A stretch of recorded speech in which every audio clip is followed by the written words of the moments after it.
Buongiorno, sono Miriam Shor. No, I'm not going to do it in Italian. I'm Miriam Shor, and you're listening to You Might Know Her From with Dan and Damien.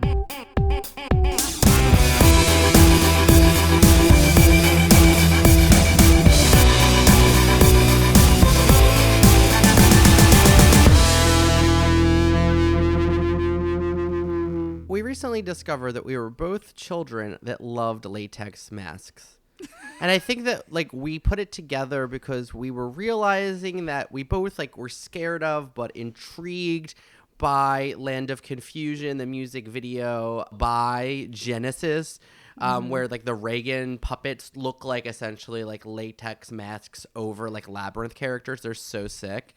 And similarly, I was obsessed with the Garbage Pail Kids, which were made into a film where they also looked like latex Cabbage Patch Kids come to life, played by little actors in these latex costumes. You dressed up for Halloween as Whoopi Goldberg with a latex mask. I would love to go to our garage. As a young person, our garage was chaos. It was pre my parents parking in the garage, so it was just toys and tools and sports equipment all over. And I used to love finding my brother's horror masks that were had fur on them and were latex and the way they smelled. And I feel we loved this stuff. Oh my God, I completely forgot. Yes, my brother had a Freddy Krueger mask, which was a really big part of our childhood. Yeah, it's you could suddenly be in a costume on a regular summer afternoon. Yeah, and the texture was really pleasing to my skin because it was fake sticky, but it didn't leave a mess. But the smell, as you mentioned, was so specific. And do they not make latex masks in the same way they used to? Are they a hazard for Well, children? I'll tell you because, this. There was a store called Thingsville in our mall growing up, and they had nothing but it was like Sardi's, but it was latex masks of celebrities. So you could get Bill Clinton or Nixon. You could get Whoopi Goldberg. You could get a cone head. You could get a variety of things that were popular, quote unquote, at the time. And I don't think they make them in the same way anymore. You can buy one of those unicorn masks on Amazon, but it's not the same thing as a celebrity latex mask. So around your birthday this past year, when I say around, I mean leading up to your birthday, I remembered that you told me about the Whoopi Goldberg mask numerous times as we've been friends. And so I was let me get that for her. And I found it on eBay and I bought it, and it says it was delivered, and it never was. And then I filed a complaint with the seller, and they were well, I mailed it. So that, you have to get that up with the post office. So one day maybe it will be delivered still, but I couldn't get it for you. But the reason I got it for you is I was reminded of this latex stuff because on TikTok, there's a new trend where people put on latex masks, and then they put sunglasses on, and they yes, with a hoodie on, and it looks like a person. Yes, I am so familiar with these because it's I think the reason is I'm seeing it on my feed is because I look at weird true crime, and also I got into weird CIA stuff at some point. So it's this is what people are using for scary purposes, not for fun purposes. Well, I wanted to get you one of those because I wanted to get you a cool one, but then I was made fresh in Italia, $150, and I was I'm not buying her a custom. You're going to Italy soon, and this is what you're gonna bring back. You're gonna get it. I got you. Duty free. Hello. Don't you love what I love about a mask is that it makes you a chameleon. It's you might know him from making this podcast, or you might know him from sitting on a sofa, but either way, you don't recognize him right now because he's in a latex mask. It's so scary. But I do want one. Do you think that Italy has them because they made all those spaghetti westerns back in the day? Why does Italy have them? Find out. Damien's going to Italy soon. He's going to do I'm going to do research. Hello, I'm from You Might Know Her From podcast. Trying to find out. I'll say it in Italian. I'll translate it into Google Translate. Yeah, that's the one phrase you have to learn. Latex mask di te. I can't wait till you come back with an Italian accent. I feel this is good. This is your you've been to Italy before, right? But this is going to be the motherland trip. I've never been to Italy before. Oh, you went to Greece. You've never been to Italy. Yeah, so this really is the same. That is that is itelophobic. Okay, so sorry, but does your sister have an affectation now that she lives in Italy? She doesn't have an affectation, but she's always said things like basil instead of basil. But I mean, she speaks Italian now. So really, when she speaks English, you can't hear it. When her son her youngest son speaks English, you can hear the shape of like the Italian language in his English. Does he It's say really like, interesting? I'm very hungry, a meatball? I'm Italian, so I'm allowed to make these jokes, you know? I know. It's more of like a lilt. It's like the shape of it's like the intonation sounds Italian. It's like soft palate? It's sort of like a da-da-da-da-da. Oh, do you want to go to the supermarket? Like it's like the accent is on weird things, but the accent is still the same. It's unique and beautiful, and I'm very proud of it. Do you think you should tell the news of your nephew on the podcast? Is it oh for my public God, consumption? I don't want to. Is that fair to say? Like my sister called me and told me that her kid had really big news, and she lives in Italy and with her family. And it turns out the big news is my youngest nibbling, who heretofore had not proven to be like necessarily super interested in doing theater, is in fact involved in their school's production of Grease in Sicily, in a small town in Sicily. And guess what? He is playing Danny Zuko, motherfuckers. So I am beyond proud and hyped. I screamed at the top of my lungs. I feel like this is a full circle moment for me. Grease was very important to me as a young person, as it was to Damien. It was it's part of our connective tissue. And the idea that they're doing like Grease Junior for 13-year-olds in Sicily, like what does it even mean? Because like those characters are fake Italian American. Do you know what I mean? They're not fake. John Travolta's Italian American, but it's like the characters, certainly of Sonny Latieri. Oh, it's true. I never really thought about Danny a lot of them Zuko being are like Italian American. Betty Rizzo, Danny Zuko. Yeah. I think even like Frenchie, I mean, maybe it's just because of how Didi Khan talks, but I feel like she was also maybe Italian. It's just like. Is Marty supposed to be Italian? Her last name is Maraschino, which is, I guess, Italian. Maybe but it's like maybe it's a bit. Maybe it's. But I thought that was a bit bit about her like cherry sexuality. Yeah. Maybe it's a double entendre, as they tell us, folks. If you've made it this far, you are listening to You Might Know Her From with Ann and Damien. This is our podcast where we, best friends, queer actress historians, shoot the shit with each other about the comings and goings of pop culture, our personal lives, our failing bodies, and we interview a character actress each and every episode. I'm going to say right now, if you like what we're doing, Yeah. please leave us a little written review wherever you listen to podcasts. We always appreciate your DMs or your tweets or, you know, whatever. We appreciate all of the good energy and sentiment that you send us. But if you like what we do, please leave us a written review wherever you listen to podcasts, whether that's Spotify or the Apple Podcast app. Or wherever. Just it really does help us as a independent podcast to keep doing what we do. So, would you like to go to the grocery store? I heard the voice changing mid-conversation. I used to spend a lot of time as a young person like trying to work on my accent work, and then I went to theater school and thought I was good at it, and now it's like I have no skill for it whatsoever. I think that you are the way that we are different is you are humble. And I think that you are better at it than other people, but you know, like you're not an actor, but you are better at dialects than other people who are actors. I wasn't fishing, but thank you. But if there could be one dialect that you would be able to pull out of your back pocket, like so well, without any effort, like, and you could do it handily, what would you choose? You're still speaking English.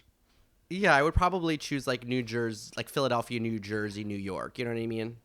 Okay, but you are from Philadelphia. So it doesn't count? No, I mean, you were mad about that. Well, because I feel like I was going to say New York, and I was like, but like New York is similar to Philadelphia. Like it's all like, you know, a little bit of like, it incorporates things that I naturally do, you know? Yeah, no, that's fair. I think if I was going to do an American English, I would want to have like a very specific Southern dialect. Like I feel like watching The White Lotus was really pleasing because you got to hear like a North Carolina accent, which is a very specific breed of Southern accent. And honestly, one of the things I loved about this month's episode is we got a little taste of this, which was like a Texas dialect. But I don't know what region of Texas. I feel like there's different regional dialects in Texas. Completely. But if any of you out there are dialecticians, please join us, because this is the shit that we like to break down. But I love talking to actors about them finding their dialect. But I really liked when Miriam Shor, this month's guest, broke out her GCB dialect like mid-conversation. It was very pleasing. We've got a lot of Miriam Shor to cover this episode. But I just have to point out the fact that Damien and I often say, this is our favorite show with quotes around it. And when you say this is our favorite show with quotes around it, that either is the L word or and just like that. There's only two options.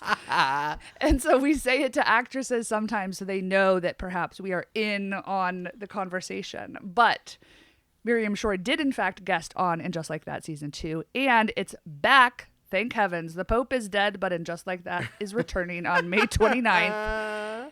And Damien and I are going to be doing the recaps on the Patreon. So if you are a person that willingly subjects yourself to And Just Like That and engages in the dialogue, please join us on the Patreon. We'll be starting that on May 29th. I can't wait to see how we devolve. Like, I feel like we discuss And Just Like That so much that it only makes sense that we should recap it. But I wonder if it'll drive us even more mad that we're like, hey, did you finish the episode? Great. Let's jump on Zoom and talk about it for an hour. And by like the end of the season, we'll be like so disgusted. You know, I hope that there's something that they haven't told us that's happening yet that is going to perhaps save the season. I'm not banking on it.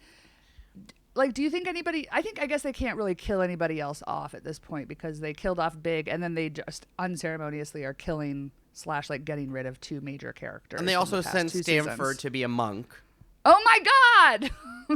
That photo is still one of my favorite things from the entire series. So I feel like last Shinto season monk. they did tonally seem to figure out that the show is like they have a direction that they're going in, right? Like it did feel like it found its footing more in the second season, but I don't know that it was for me, you know? Correct. The return and exit of Aiden is just such a waste of time and energy. I just feel like, why are we spending our time wrapping up these old plot lines? Also, like why brought Big back? He's dead. Why do we have to bring another one back? And like, yeah, exactly. Like, why kill her one long-term relationship only to bring her other long-term relationship back? Right. Is that what happens? Someone dies and someone unearths their ex. They're like, hey, it didn't work out with this one. You want to try again? This is one thing I'd like to see on And Just Like That. Two couples are married. Each of their spouses die or disappear. And then the couples like then join each other fresh from their like divorced or dead spouses. Then they like get together and they've been friends for like 40 years. And you're like, has this always been brewing? Yeah. Is Eddie Fisher, does that qualify? I think that he just cheated on Debbie Reynolds with Elizabeth Taylor, but I'm not sure. But then didn't Mike, what's his name? Mike Todd died. When Mike Todd died he died in the airplane, and then Eddie Fisher was married to Elizabeth Taylor. She was married to Mike Todd, and she married Eddie Fisher. Eddie Fisher comforted her when his friend Mike Todd, her husband, died. Right, but then they got married. So like, Debbie Reynolds never had anything with Mike Todd, so it doesn't count. To our knowledge. But yes, Shania Twain and Mutt Lange, he cheated on her with her best friend, and then she and the best friend's ex-husband got married. I love it. I hope she's happy. There's another one too, like Christina Milian. Oh, I don't know this one. I think I'm gonna maybe Christina Milian and The Dream like have a kid together, and Lil Wayne and Nivea have kids together. And then Lil Wayne and Christina Milian dated, and Nivea and The Dream like were together and had a kid together. I might be mixing up the chronological order, but like that foursome like swapped. I love it. The thing Nobody is that died in each those other's experiences. lives. It's very Swingtown, very Swingtown. Oh God, I love Swingtown. Oh, ooh, I just get excited thinking about it. I love a sexy show, like a sexy. You love a sexy network drama. I just said it, babe. I couldn't even finish my thought. I love sexy network TV because it's such a different thing. I mean, I feel like I also love like sexy early HBO. Like now, I feel like I come to expect it because it's like HBO. Right. But I feel like what a time to be like watching like Oz or Real Sex and be like titillated by sex that seemed forbidden. Taxi Cab Confessions. Yes. Oh my God. I remember there was also a lot of like real sex that was unappealing. That was just like people going to a nudist colony or like doing nude dining. And I was like, this is not what I'm looking for. But I appreciate getting to look at the human specimen on television. People talking about like someone teaching classes on how to suck dick and like throwing all the dildos in like a dishwasher at the end of the class. And also like I remember like being obsessed with the idea of sex dolls because they like followed men who like had relationships with their sex dolls. And I remember being like obsessed with the idea of like what it is to have this. I don't know what is the word for it. It's like not a parasocial relationship. It's like a inanimate. It's like that documentary about the woman that like married a piece of the Berlin Wall. I don't know. It's like, have you ever seen those TikToks of people who like raise the fake babies? Oh no, it's got to be too trauma based, Damien. This is the thing. Why they're raising fake babies? I mean, it's like yeah.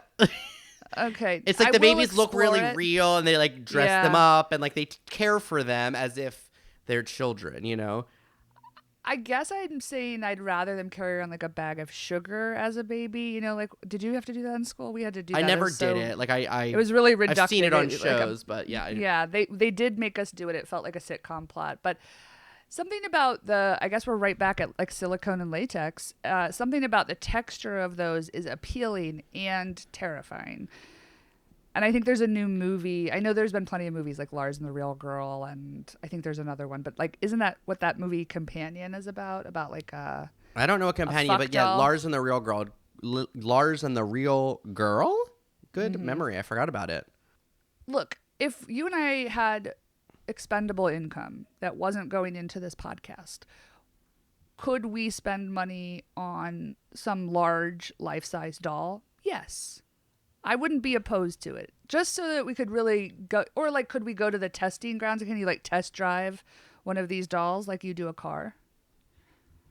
Let's try to you get one. probably wouldn't want to have sex with the same doll. And I'm not looking to okay, I don't know where I'm going with this, but I'm not looking to get the doll to have sex with a doll, but I'm interested in like, I always loved when they would show on Real Sex the factory making of the sex dolls. That was a big part of it because I love a factory scene. But I don't know if anyone, I'm just reaching out to all of our listeners here. If anyone is a dialectician, if anyone works in a silicone sex doll factory and is open to providing us with a tour, I'm interested. I'm also interested in like, are they making like, do they make men?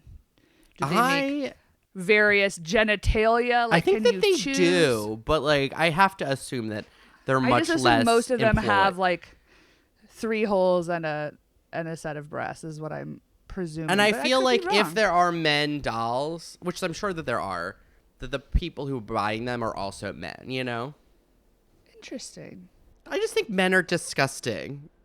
They are. I agree with you. But maybe I am, I don't know. I love silicone. I love latex. If I see a silicone spatula in the store, I have to touch it. I'm so sorry. I have to touch it. So for your next birthday, I'm going to get you a silicone sex doll, and you are going to get me a ride on a motorcycle. I just know you can make it happen. Zach Rodeman, if you're listening, I know you are the key to unlocking it all.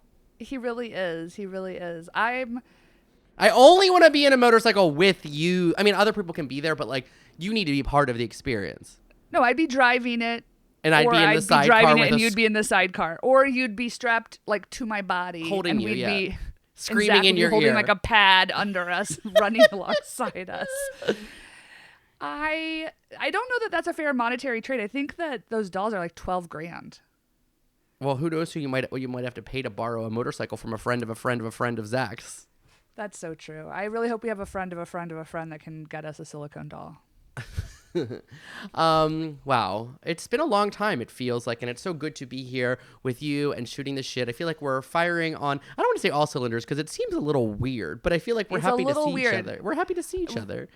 Really happy to see each other. I'm in another state, and it feels right, I would say, this energy that we are bringing for this month's episode, because I really feel like our guest Miriam Shor, it's simpatico with her vibes, because she just like owns every part of her career and her interests, and she is wide-ranging and wonderful and brilliant and strange in the ways that I think we love in another person. You might know her from Younger, Hedwig and the Angry Inch, Magic Hour, GCB, Shortbus, Swingtown, Maestro, American Fiction, and Guardians of the Galaxy Volume 3.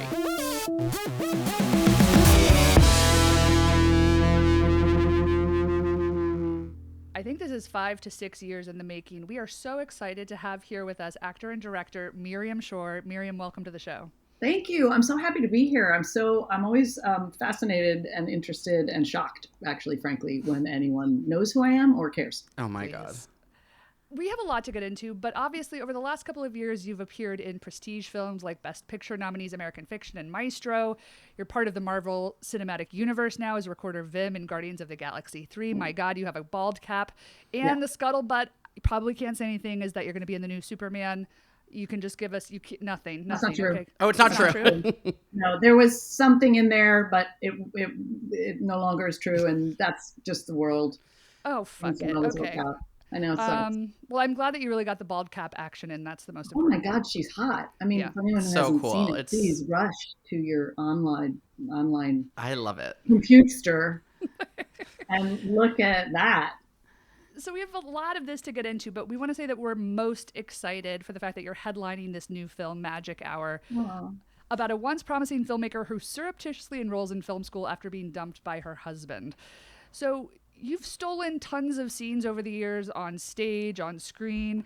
What was the experience of being number one on the call sheet for this movie? And did you mine your own experience as an actor turned director for this role as Harriet? I definitely mind my experience and lack thereof as well as playing this character, Harriet. And thank you for mentioning it and talking about it. It's near and dear to my heart. And frankly, it's terrifying to be number one on a call sheet because I always have fear of failure. And so then that's just like exponential. Like if you fail, the film fails. Usually I'm like, well, this doesn't work out, not my fault. Like no one's like, oh, Recorder Vim, the entire MC universe doesn't work anymore. Like that's not how that works. So, and even when you play, an important but somewhat secondary character, that weight is taken off your shoulders. So, that said, it meant a lot to me that someone asked me. I mean, when the writer-director Jackie Christie, who wrote and directed this film, and it's loosely based on her experience of going to film school in her 40s. The husband part isn't true, but that's just dramatic. But she is just good writing, really. But she was like, she asked. Right. People were like, why did you do this film? I'm like, somebody asked me to. So I did. No, I'm not, and it meant a lot. It meant a lot that she trusted me. This was her first feature film. And that I don't know how many dozens or hundreds of actors she went to first. We don't need to talk about that. But, it was a big deal for me. It means a lot. It's frankly annoying to watch a movie that you're in the whole time. There's no relaxation ever. And I love movies. I love TV shows. I'm a consumer. I'm an audience. Stories mean everything to me. So it is annoying to not be able to stop looking at your jowls for 15 seconds. But I have a pretty strong suspension of disbelief. So I can even sort of try to turn that on for myself. It was a big deal for me. Yeah, we're very excited. It seems like the film is doing the festival circuit at the moment. How can you tell our listeners how they can best support the film and hopefully see the film as of right now?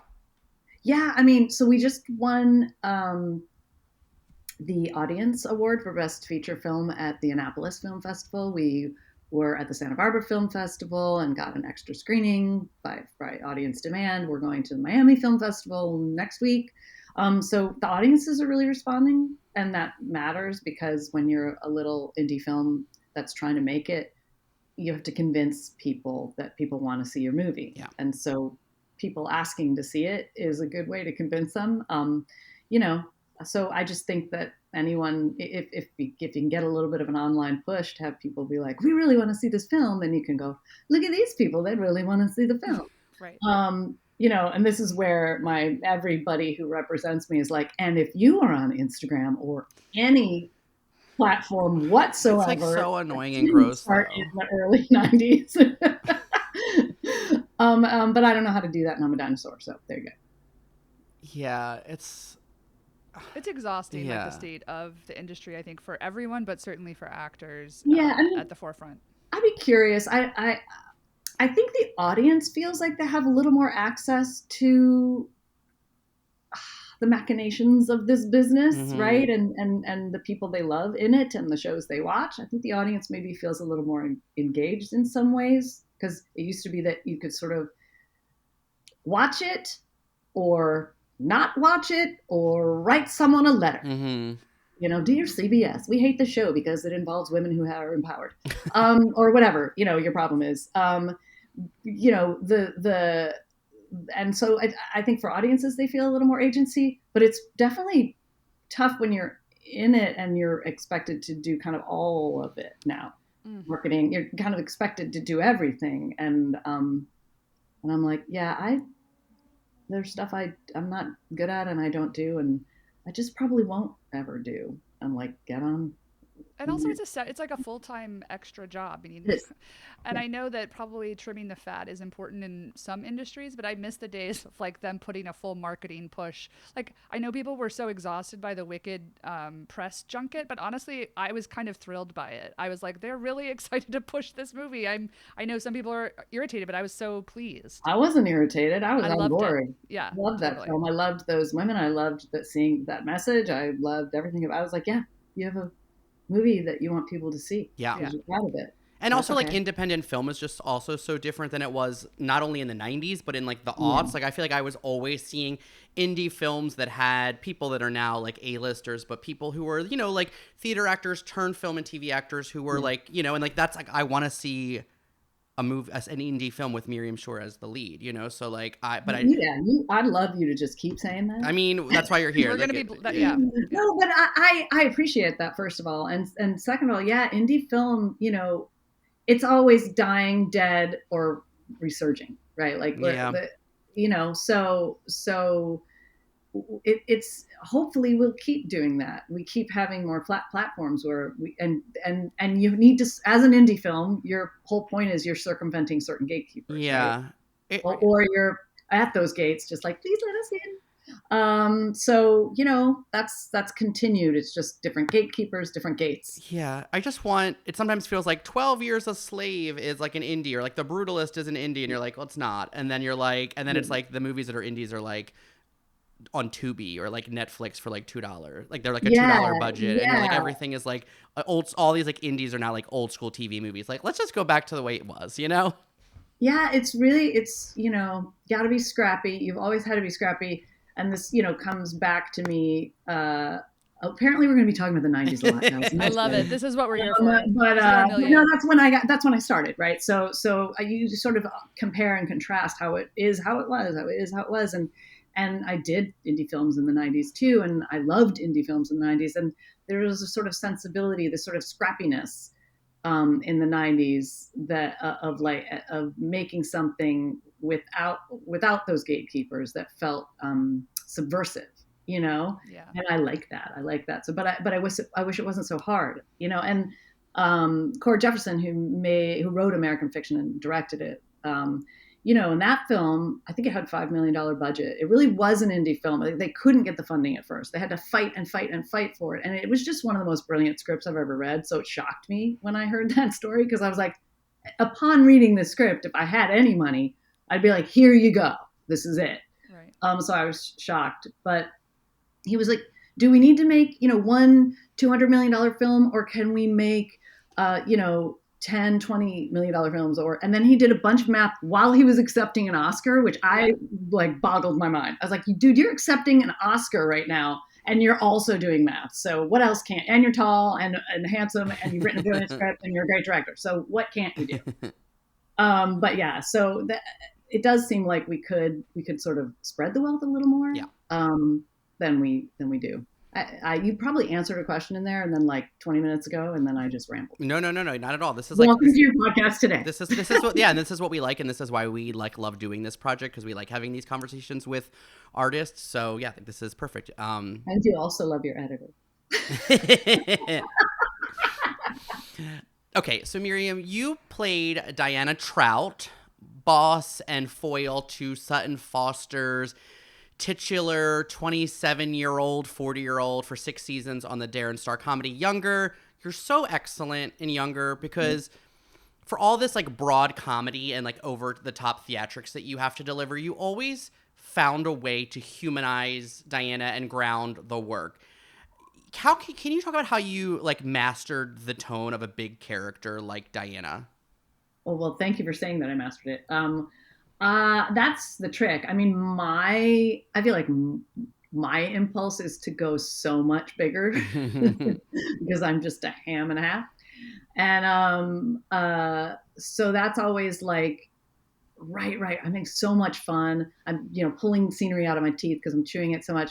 But I remember to ground yourself in some sort of reality. That's not to say that human beings aren't huge and larger than life, because actually they are. And all you have to do is like walk 2 blocks in New York City, and you're going to see people who are 12 times larger than any character on television. Totally. So, it's not saying that a character can't be larger than life. It's just more like in remembering to find that internal life and find that engine that is human, I credit the writers for that. I credit the writers for allowing me to ask for that if I felt like I needed it in a scene. We had some great writers on that show and I would go visit the writers' room, not just for the snacks, predominantly for the snacks that were in the writers' room, but also they were just a lovely group of people that I really loved to hang out with. And they were so open to conversations that I wanted to have about that, because I do feel like people are often stereotyped on TV, and women in particular. And I've spent a long, long time in this industry with people putting words in my mouth, literally, and so sometimes I've had to deal with those words feeling so false, and like, how do you find your way to a truth in them, Yeah. And I've just had collaborators on that show who listened, which was really lovely. And also there's a lot of control you don't have, right? On a show or a movie or a play, but then there is the control you do have, which is like, it is coming through you ultimately. So you have some control over the humanity that's involved. And I like I said, I watch TV shows. It bothers me when a character doesn't feel like they have some sort of internal truth they answer to, And so I don't know. I didn't want to let myself down either. Yeah. I think like when I was my January was rough. Just to it was just like a season. Something going on? Yeah, like there was like weather, depression. My job was like my real job was like, it was just a lot. And I binged all of Younger because it became available on Netflix. And I don't think you're alone in that. In all of the senses that January was a little. Yeah. Oh, I'm like disassociating from the real world. I even forgot about that. Yeah. Like it was so much was happening, and I was just like, I needed something. So I was like just like taking an edible like literally every night of the week and just watching Younger and like watching like 7 episodes. And I was like, cool, I'm in the next season. Oh, I'm in the next season. So, and what I kept thinking about was, it reminded me, not like the characters and the performances, no, but I kept thinking of Kim Cattrall in Sex and the City, who like Sarah Jessica Parker and Cynthia Nixon would have these like really fully like 3-dimensional characters. They would get to say all of this stuff that was real world. And then Kim Cattrall would be like, I like slept with like a little person and then like fell out a window. And it was like so bananas. But then when she'd have these moments that I was like, she's really good because she's given a really difficult task. And I felt like watching Younger, there were moments where I would see your eyes, and like when you would like tell Liza or show Liza how much you loved her, and like you could see it even though you would never say it. And I was like, she's so good. And this is a difficult task that she has been given. And I know that like Sex and the City is created by Darren Star, who also created Younger. Obviously he created Melrose Place, and I know too, and like all these wonderful female characters, and Emily in Paris. Like how collaborative was he? And like, was he a part of the process at all? Was he open to your feedback at all? He was open to my feedback. He was definitely a part of the collaborative process. I have him to thank for when I asked to direct, he said yes. Nice. So, those things are true. There were younger writers as well on the staff. There were women on the staff. There were people who had a vested interest in the internal life of the women on the show too. You know what I mean? They, like me, chafe when women are presented a certain way and it's really beloved and accepted, but there's something missing from that, you know? And so I think you have, even on Sex and the City, you definitely had a lot of writers behind the scenes who were really pushing for anything that you felt that was that way. And that was true on Younger as well. And, you know, you advocate for your character as an actor. You can't help it. And some of us get in trouble for doing it, because we don't get in trouble necessarily, although probably some people do. I guess I just mean, like, we can cause annoyance on the part of some people because we don't want to give that up, you know? And you can sometimes see some people get annoyed or roll their eyes when you're like, I really feel like my character. And they're like, just say the stupid line and do the thing. And I'm a little bit like, well, okay, sure. Got to get through the day. There's a lot of people just want to do this and get home. But also, like, why the fuck are we doing this? Yeah. Really? Like, if we're not going to answer to the story and the character. I mean, why are we doing it? You know, I mean, it's obviously to make up some people a bunch of money. That's true. But also, like, why not be committed to things that matter as well, if we can be, you know? Yeah. You were also on Good Christian Bitches, which was also created by Darren. Yeah, it was also based on a book. Darren has a long history of taking these books written by these amazing, amazing women who have amazing things to say and recognizing that they have amazing things to say. Thank you for saying that. Yeah, Robert Harling was also of Steel Magnolias fame. Yeah, wrote the play and has written many things, but that's the one he's gold star. He was also a creator and writer on it. He's still a very good friend. And, you know, I don't know if you've been watching White Lotus, but Parker Posey on that.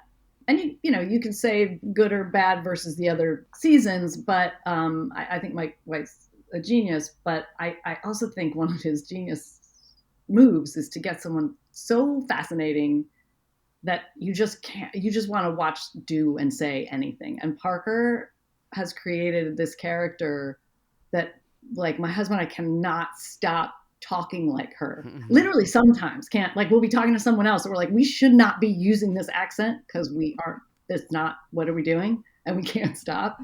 So, like, and it just made, and I was doing it with them the other night and it made me miss GCB so much because even though it was a totally different accent, the Southern accent is so musical and so delicious to do that I just, getting to play Cricket Caruth Riley and getting to say Cricket Caruth Riley with a Texan accent, you know, was such a gift that I miss it so much.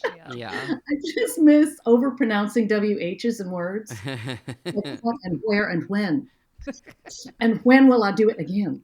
It was short-lived. I think it was before its time. I think it was on the wrong network at the wrong time, or maybe, you know, I mean, it was ahead of its time in some ways.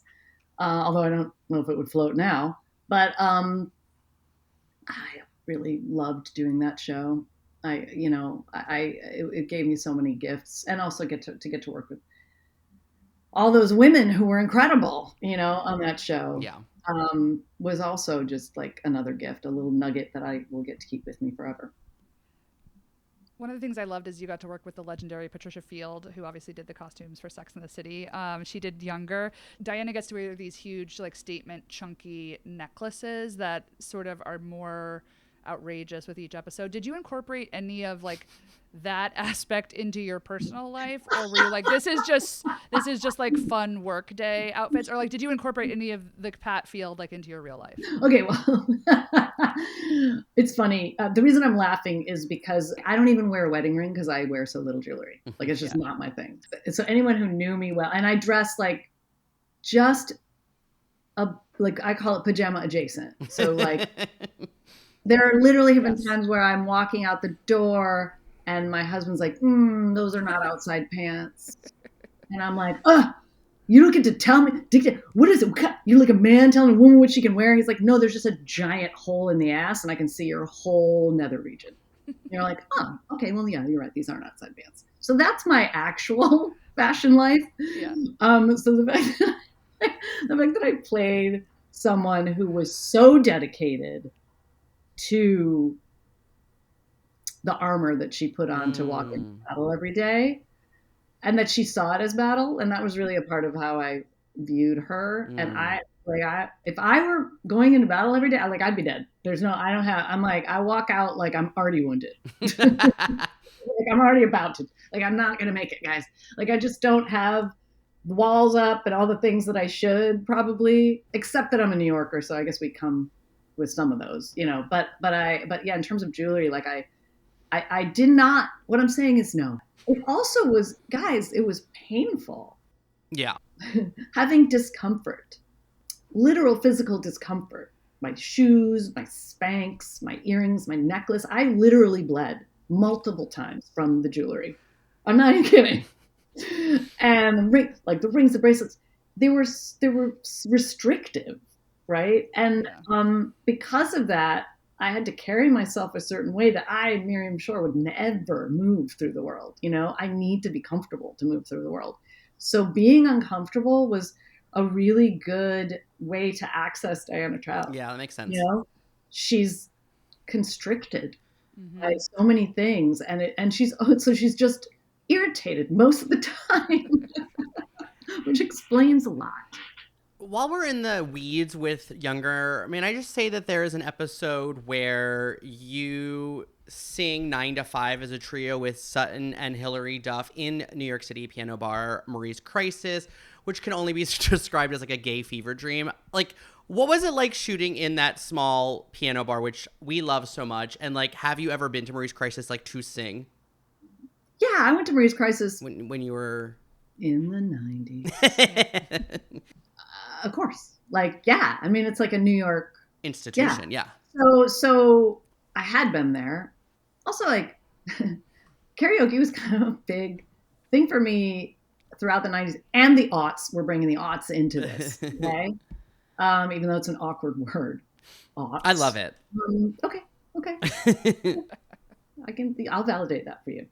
I've done karaoke in various venues in various ways in my life in New York, socially, whether it was Marie's Crisis or Don't Tell Mamas, right? Which, you go and perform Broadway tunes, or there was a place called Sing Sing, which is where I met my husband when I rescued him because he was going down, no pun intended, but also pun intended, singing Highway to the Danger Zone.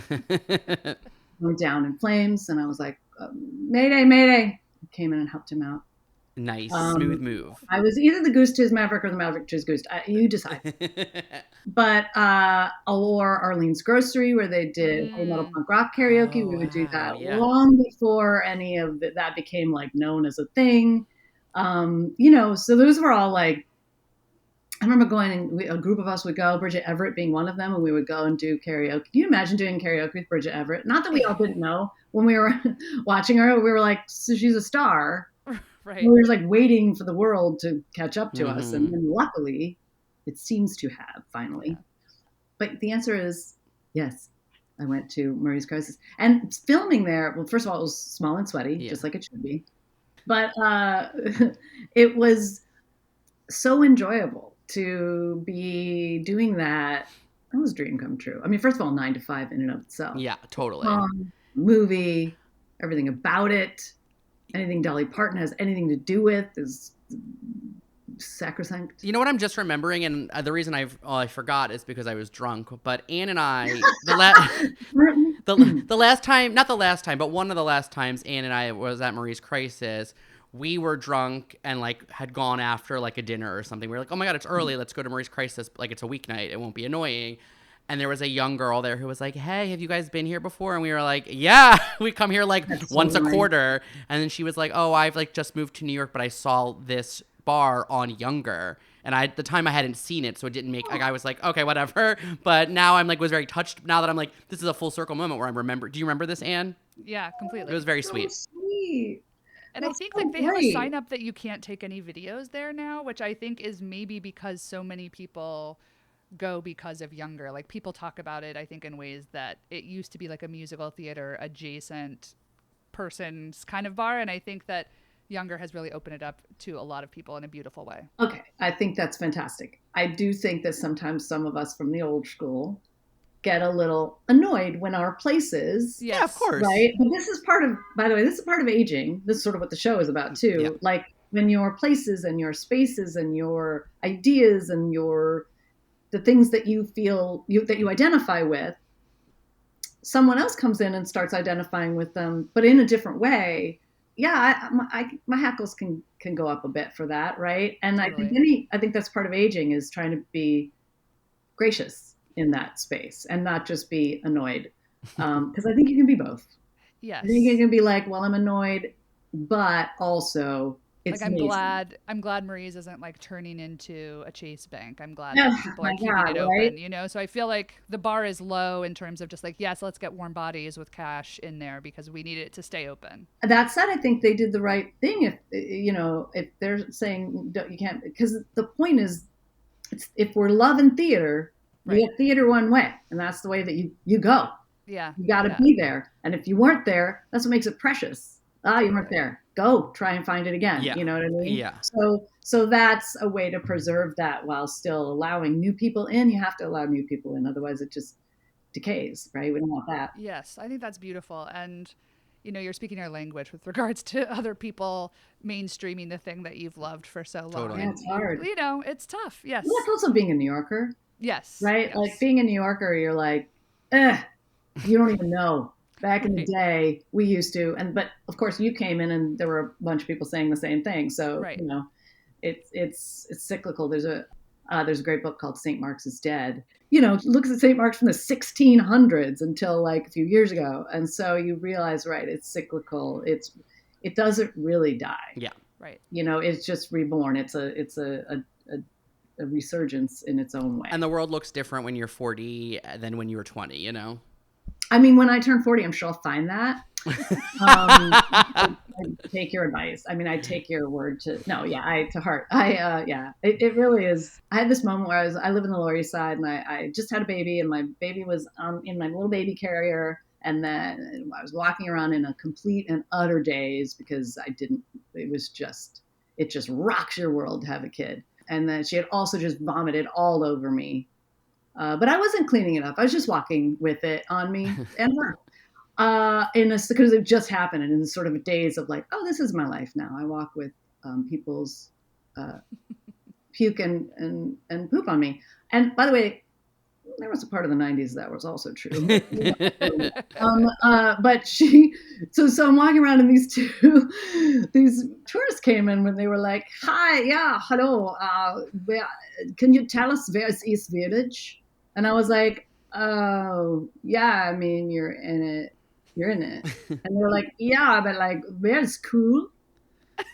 And I was like, oh, you're gonna have to go far away from me to find out that one. That's not. I don't know where is cool anymore. Where is school? It's not here. Where is covered cool? Covered in this vomit. Cool is covered in a different kind of vomit. Is really what we're coming up with. We love that you're a New Yorker. I feel like it's one of the things that we're losing actors all the time that we love to Los Angeles. So it's great when we find out that the good ones stay. Aww. But one of the things we love is that we found out when you were a kid, you split your time with your mom in Italy and your dad in Detroit. And then you got to flex that fluency that you developed in Italy. You used your Italian on Younger. How often do you go back now? And did you ever speak Italian on set with your co-star Debbie Mazar, who relocated there? Yeah, I did with her. We like to open a bag of chips and eat them. Barbecue chips was Okay. You would speak Italian. You and Debbie Mazar would eat barbecue chips and speak Italian. Yeah, that's someone's. Whew, that's almost as good as the Marie's Crisis with Hilary Duff and Sutton Foster. I mean, like that is a gay fantasy, you know? Like Yeah, it is. It's not. It's a straight fantasy. It's just a fantasy. It was my reality. So suck it. No, I'm kidding. It was great. It was great. It was a moment too where I love Debbie and yeah, she relocated because she's married to an Italian guy. He's an amazing guy. They raised their they finished raising their kids there. They it was incredible. I've yet to visit her there, though she has invited me. So what the fuck is wrong with me? Is my question that I haven't gone. Oh, are we allowed to swear? Yeah, of course. Yes, we like when you swear. Okay. Great. This is going to be fun for you. But we would occasionally speak. I love getting to speak Italian. I don't get to very often, certainly in my career, because I have a face that looks like a little potato. And so, like a pretty mom, I'm pretty. I'm not saying I'm not pretty, mom. I'm just saying I'm a little pretty potato. Like when you go to an Italian restaurant, like how do you order? Do you ever like break out Italian? For sure. I have restaurants that I love that I know the people and we Can you tell? Well, you don't have to say this on the record if you don't want to blow them up, but can you tell us maybe off the record your favorite Italian restaurants in New York City? Because I feel like it's nice to know people who like really good Italian food because like it's usually like. There's tons of there's one that Debbie Mazar told me about, which is called Il Posto Accanto, which is great, which is on the Lower East Side. There are a ton of great Italian restaurants and the thing about Italian food is like it doesn't need to be 5-star anything. No. Just needs it's like my preference is that it's not that because it usually is like more annoying than like the food good. I want like good food and like no frills, you know? Yeah. I mean, there's a lot of like supper is another one I like to go to, you know, and gnocco.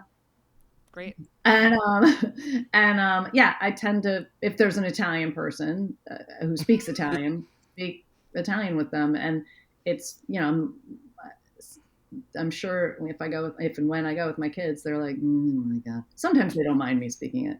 And, you know, and my mom does that too. So I lived in Italy growing up because my dad and mom moved there when I was a baby.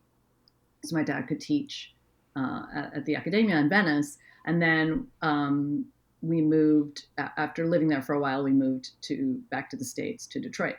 And then my parents split up, and my mom, who is not at all Italian, she's from Minnesota, so the opposite of Italian.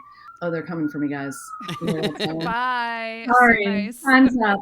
Yeah, so I grew up going back and forth, Detroit, and then my mom moved back to Italy. She's not Italian, but she lived there for a long, long time, and then in Torino and Trieste, and then she moved all over Europe, being the head of international schools. So she figured it out. Both my dad and my mom, I credit with sort of helping me understand that I'm a citizen of the world, and that it's important to remember that everyone is a citizen of the world, and that is a good thing, and something I want to instill in my children. That the boundaries that we create on a map are not real. You know, they're constructed for other reasons other than humanity, you know? So I think that was the way I grew up was weird and definitely like made me a little weird, which I'm all right with, but, and I'm sure gave me all kinds of issues that I can deal with my therapist later. But one of the great things was that like, I feel like it all belongs to all of us and should. It is a really strange moment where what you believe in what it means to be an American is being challenged so incredibly day to day that you're like, no, we don't do that here. You're like, oh yeah, we do. We don't disappear people. We don't drive up and disappear a person forever. That's like in a movie about another regime somewhere else. And you're like, oh well. College campuses. Yeah, in New York City. Yeah. Yeah, you know, because there was a moment where I was like, well, in New York. Oh, shit, that was New York. Oh, right. Never mind. I'll shut up. Yeah. It matters that we pay attention to it and talk about it. Having had the great fortune of living in another country and seeing what that feels like makes me feel very strongly that should be accessible to everyone. Yeah. You know, because it really expanded how I look at the world. And I think everyone should have their view of the world expanded. So, Miriam, before we were recording, you name dropped the show Swingtown, and I need to tell you that I was obsessed with this show. Swingtown, where you played Janet, the tightly wound best friend of Molly. Why am I always so tightly wound? Why are you always so tightly wound? You seem quite the opposite of it, really. I'm chill in my real life. But you play the tightly wound best friend to Molly Parker before she moves to her new neighborhood and becomes what I like to call a network TV swinger. I love this show. When Anne and I first became like best friends, like 15 years ago, I was like, have you ever seen Swingtown? Miriam Shor's in it. And like there's this actress, Molly Parker. I've never seen her. She's Canadian. Anyway, we're ill. We have a podcast. It's like, this is why. But I loved. No, I'm glad. Otherwise, these things go away, and I think they have value. I loved Swingtown. I thought it was really like before its time. It was exciting. It was edgy. It was sexy. Yeah. Do you have any good stories from that set? And do you think like if Swingtown had been on, say, like an HBO, it would have had a longer life? 1,000,000%, which is not a mathematical possibility, but still, yeah. In my world, it is. Yeah, I do think so. I think it was on CBS, which was the exact wrong place for it to be. Yeah. But that's, I mean, there was an executive named Nina Tassler at CBS who loved it. And so I give her everything for championing it and believing in it. And there was another executive at CBS named Les Moonves, who did not champion it. And you can imagine why, because it was a story that empowered women and said that their sexuality should be their own. So you do the math. Yeah. I'm not good at it. I said 1,000,000%. But no, I mean, there's no secret. He did not like the show. And so he didn't help it. And CBS was also just not the place for it. I think it should have been on a cable show. That said, if it had been on a cable show, I feel like maybe I would have had to engage in a kind of a nudity that I don't know that I would have been comfortable with. Yeah. I feel like that might have been at the time where there were a couple shows where I was like, so is this just like a gynecological exam, or is it, which, I'm fine. I'm good with either, or both. Why not? But so it forced the writers to sort of write around that and really examine the internal life emotionally versus the internal life genitally. Yeah, but that's like, I didn't know if I thought, I like the way you said that. I think that's accurate. And I think that like, it is, I think it's I bought the whole thing the other day to like revisit it for this interview. And I was like, oh, it still hits all the spots for me, you know? It does. It also, I mean, Mike Kelly, Alan Poole, both such amazing people, also great writers on that show.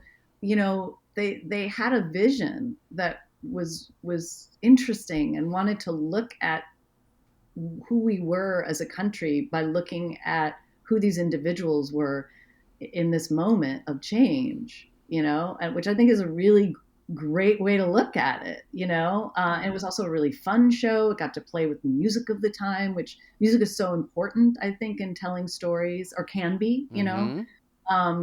I think I would say that's one of the reasons James Gunn is so successful in the MCU, is that he really thinks about the music in the storytelling that he has, you know, which is, I think, what differentiates him from a lot of other people in that world. Yeah.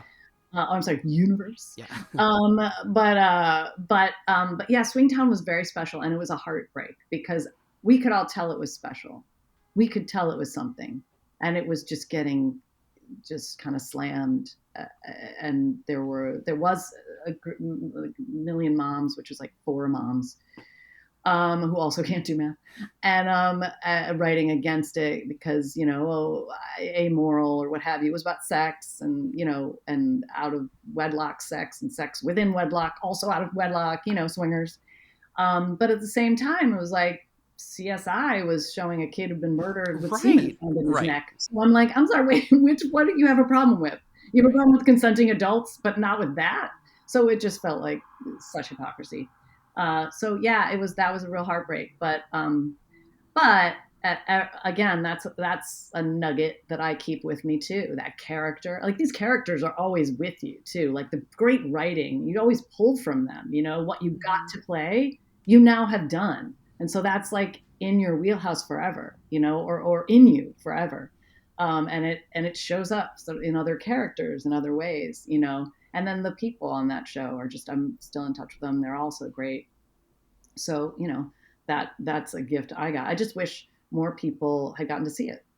It's all available on Apple. I was happy because I was nervous it was going to be unavailable. And then I was like, $9.99, it's a deal. It's a steal.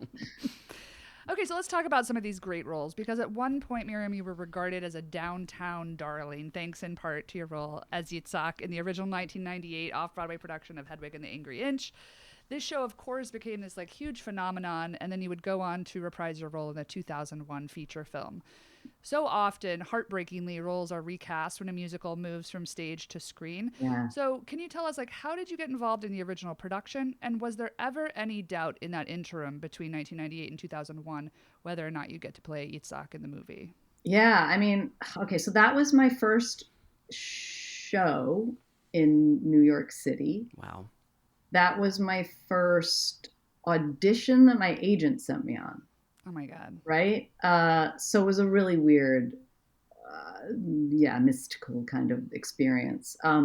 I Yeah, they sent me. They were like, It was a workshop when I did it. It wasn't an off-Broadway play yet. Like, they hadn't been finished. We didn't finish it yet, and they were just developing it. And so they were like, it's a workshop. I had the little slip of paper that I wrote it down on. It was like, Yitzhak, a drag queen man to be played by a woman. I had written Hedwig or something, and the angry itch. Like, I'd misspelled it, Yeah. But I don't know. I just sort of understood or intuited what they were trying to do. And it was weird. I showed up at the audition for that wearing I borrowed / stole my friend's Fonzie for President t-shirt, which just felt right. And combat boots and jeans and drag on my head and like just scruffy looking, no makeup. And there were women there who were like in the musical theater audition outfit, which I remember being like, oh, fuck, did I fuck this up? I thought, did I get this wrong? I'm weird. I don't understand how to do this. I don't know what I'm doing. I thought we wanted this. And it turns out I was right. So I was like, oh, okay, no, I was right. Or that's what these people wanted. Maybe there's plenty of people who did not want that. Quite clearly did not want that part of me. And these people were like, no, that's the part of you we love and we want. And I had played sort of androgynous, gender unclear characters in other shows, actually. That was just something, I don't know, it was just something I'd done. I played a butler that was supposed to be, originally was a man, and they were like, you're going to play it. Oh, okay. Named Fred. No, it felt right. And I was like, that just exploring that side of myself was so cool. But anyway, I went and I got it. It was just a workshop. We were figuring it out. I came up with the harmonies with Stephen Trask. I remember we were sitting on the floor of this like empty office building. I don't know why we were there. It was a rehearsal space. And we didn't know what it was, And then it became an off-Broadway show. We still didn't know what it was. And then it started to generate something. Then it became clear that it was something. That was so exciting. I had no experience with the New York show, so I didn't know that wasn't normal necessarily, but I could tell it was special. If that makes sense. All kinds of amazing, weird, crazy, wonderful shit was going on with that show. And I was meeting all of my idols. Lou Reed, Joey Ramone. Oh my God, Miriam. It was, Elliott Smith, Pete Townsend, all these people that I revered, that I got to meet because of this show. And that's when I was like, okay, this isn't just like a theater thing. This is something else. We're getting at something. And then also what we were exploring on gender felt really interesting and subversive in a wonderful way. And we were peeling back the sort of layers on certain things that needed to be talked about, obviously, clearly, and that conversation keeps happening as the show evolves, because our conversation around gender has evolved massively since then. But in terms of like a show becoming a movie, I mean, I had no experience with that. So I just was like, oh, they're never going to cast me. Like, why would they? The one thing I knew I had going for me was like the person was going to have to be able to sing and be a man, because at that point Yitzhak was not trans. Yitzhak was a man. It just happened to be played by an actress. Yeah, I was like, well, there's probably like, I don't necessarily feel like Winona Ryder's going to get this role. I can do it. Because the truth is, kind of anyone could do it, right? Anyone would have their version of it that could be great. I don't think I'm the only one who could ever play that role.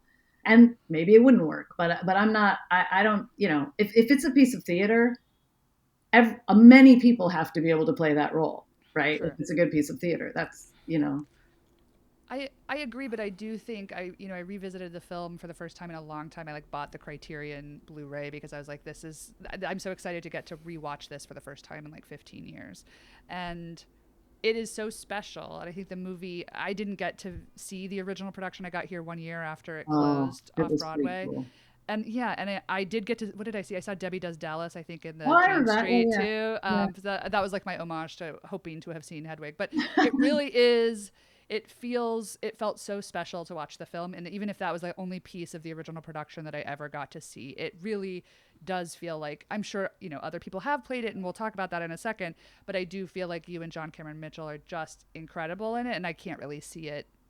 I don't know. It's like the mark that you've left on it because you were such a part of the creation maybe is part of it. But it felt so special to revisit it. It was like a gift. And I was like, this is so much better than I ever remembered it ever being. Well, thank you for that. I agree that it's special. I agree that on subsequent viewings, it just gets deeper and richer and more interesting, and sort of more relevant, Yes.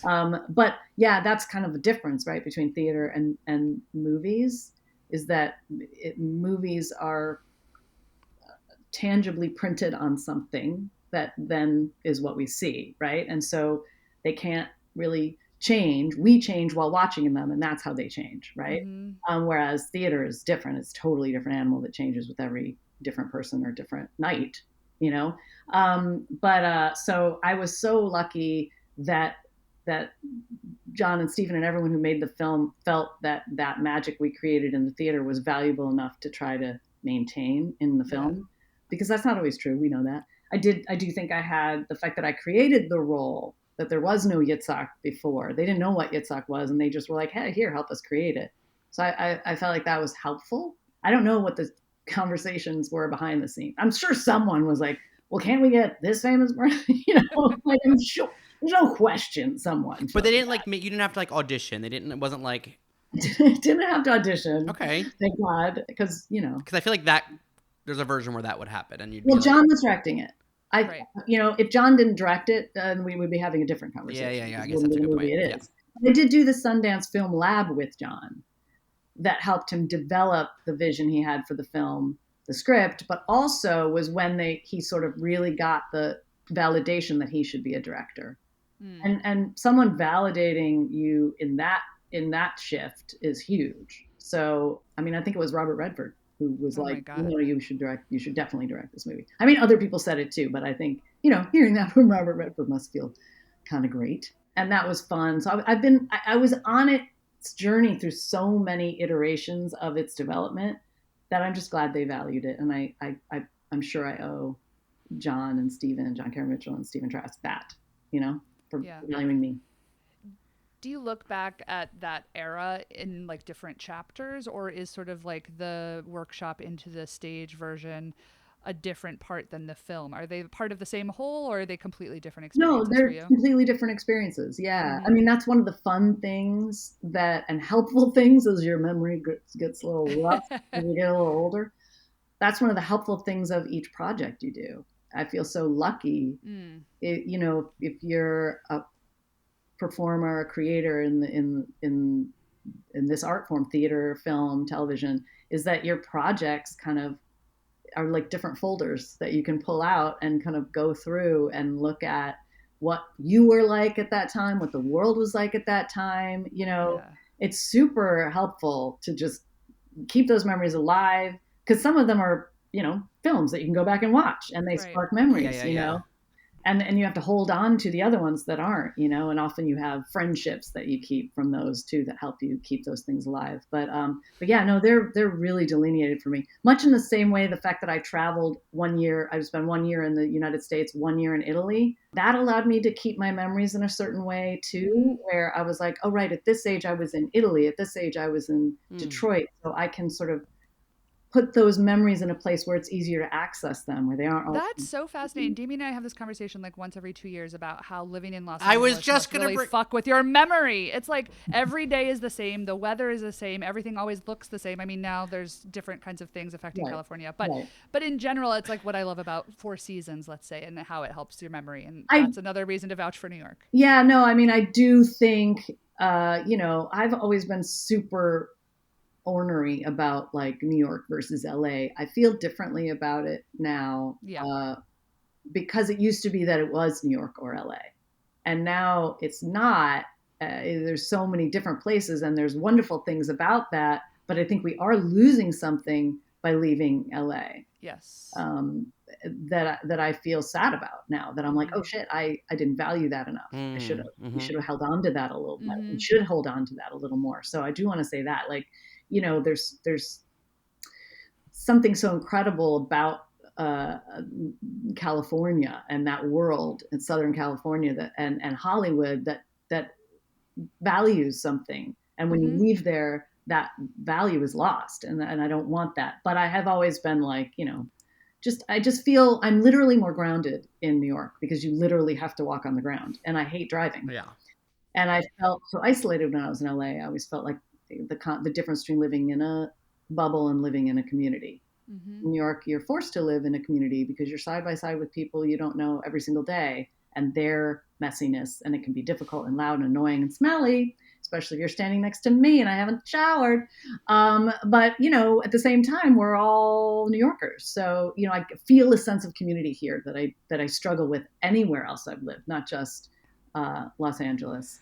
I think it's hard too because it's like the monoculture of LA, because it's the industry is what is something that something people often complain about, but I think it is also sort of the beauty of it, that it is like everyone is sort of rallied around this one industry that is about building this weird dreamscape for audiences. Like, that is beautiful, and I agree with you. Like, we probably shit on LA in ways that are not helpful. Yeah. I will say though that the struggle can help you value things. That's sort of what being a New Yorker is, right? Like, you know, and that's what Four Seasons can do. And that it does help you, you know, it's forcing you to act differently. And so you create a memory around that and you create capabilities around that you wouldn't have to if you didn't have that, you know, challenges. You just want to be challenged, I think. Is what it is. And in New York, it's challenging. Yes. That's for sure. But I also understand people that are like, I cannot be challenged like this right now. I am so yeah, I get that too, especially the older I get. I'm like, oh, I get it.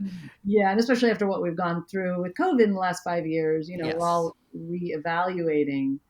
It was hard for New York. Well, it was hard for everybody, but New Yorkers really hard because we went through really, really tough time that some other places didn't have to in this country anyway. Right. But also, we come to New York because we love people and we want to be around people. And then this was suddenly this moment where it was like, being around people is dangerous. And, you know, anyone who came to New York had someone in their family be like, it's so scary in New York. How are you're going to get mugged? It's going to be, it's so dangerous. You know, and you were like, shut up. It's what I want. I want the danger. But also there's so many people. That's why it's not dangerous. And suddenly we were being told because there's so many people, it is dangerous. And that just fucked with me hard, right? I just couldn't. That was so hard for, I think, a lot of us to say, like, especially people who get things when they're around other people, who are themselves more when they're around other people. You know, that isolation was tough. Yeah.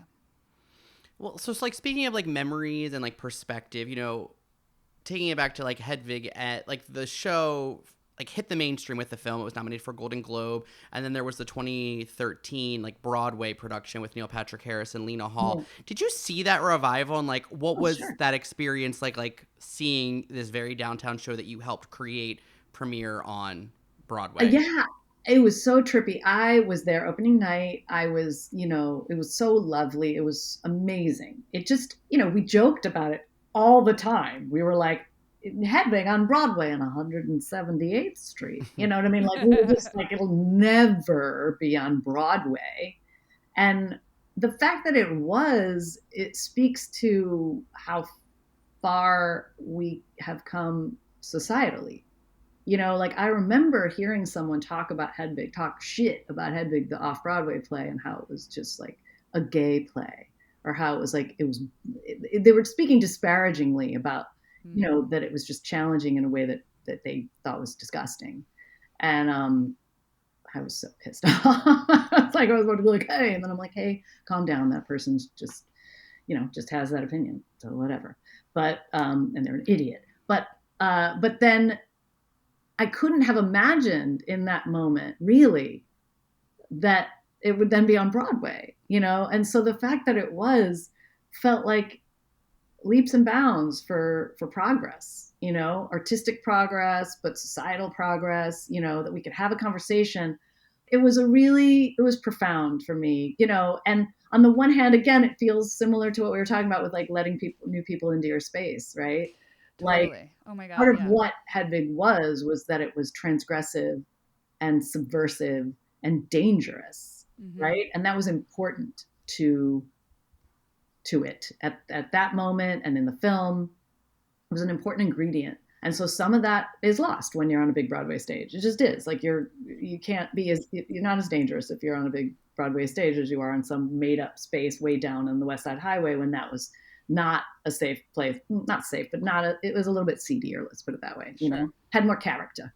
Yeah. And certainly isn't where all the high-end stores are now. There was actual blood flowing in the streets because it was actually where the meat markets were, right. Right.